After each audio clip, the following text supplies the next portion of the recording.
What's up, YouTube? Thanks for tuning in this video. In this video, we're talking about amenities when starting an RV park, whether or not they're important. But first, make sure to like this video and subscribe so we get off to a good start. All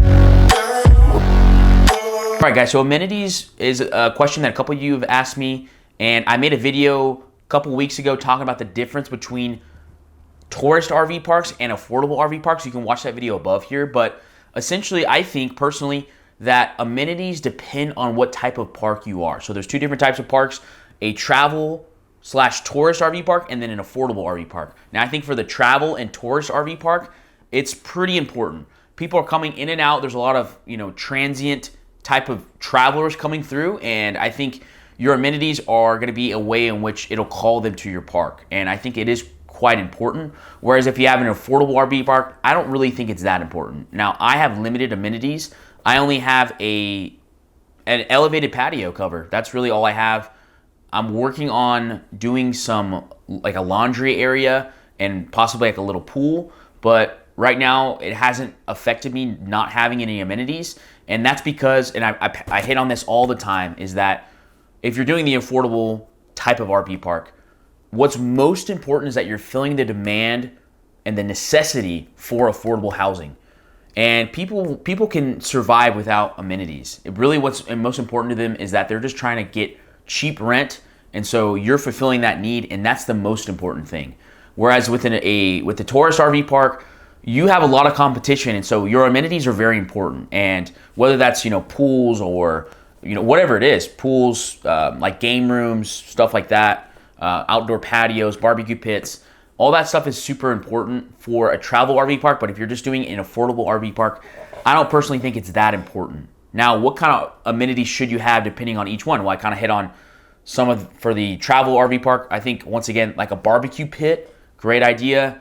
I like, and me and my partner have talked about this, like a conversation pit. So it's like a barbecue pit.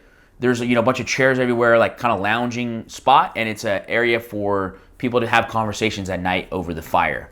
So I think that's a great idea.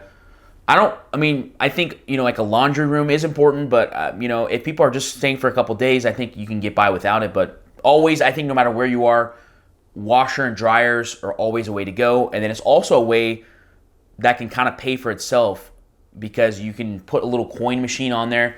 And that way, it's like a couple $100s a month, but still it kind of, balances out a little bit and it gives you a little extra money. So I think those are always cool and good to have.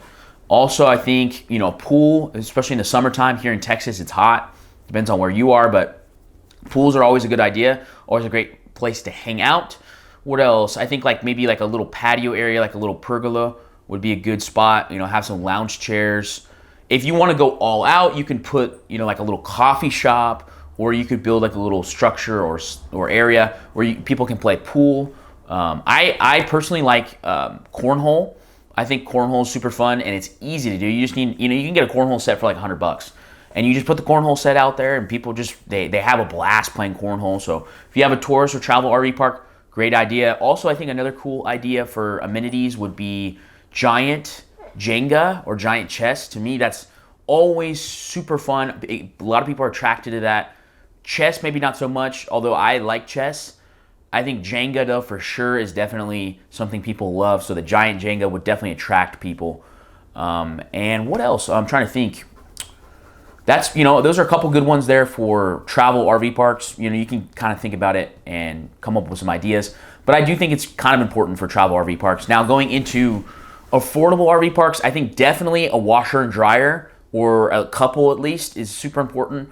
I've asked, a couple tenants and renters, and they say the most important thing they look for is washer and dryers. So I think washer and dryers, whether it's just, one of each, or if you can get a couple, definitely an important aspect to your RV park.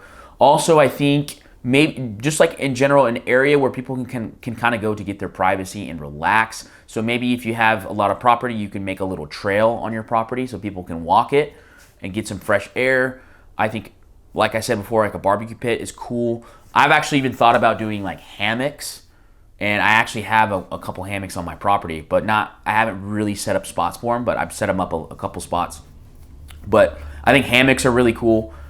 If you could do like a clubhouse, that'd be cool, but I don't think it's really necessary if you're doing an affordable RV park. But I think those are some of the basics. Is definitely a washer and dryer. I think washer and dryer is super important, and a place for somebody to kind of just get away from their day-to-day life, because people are out there, they're living at an RV park, they have neighbors and stuff, they kind of just want a little bit of privacy every once in a while, right?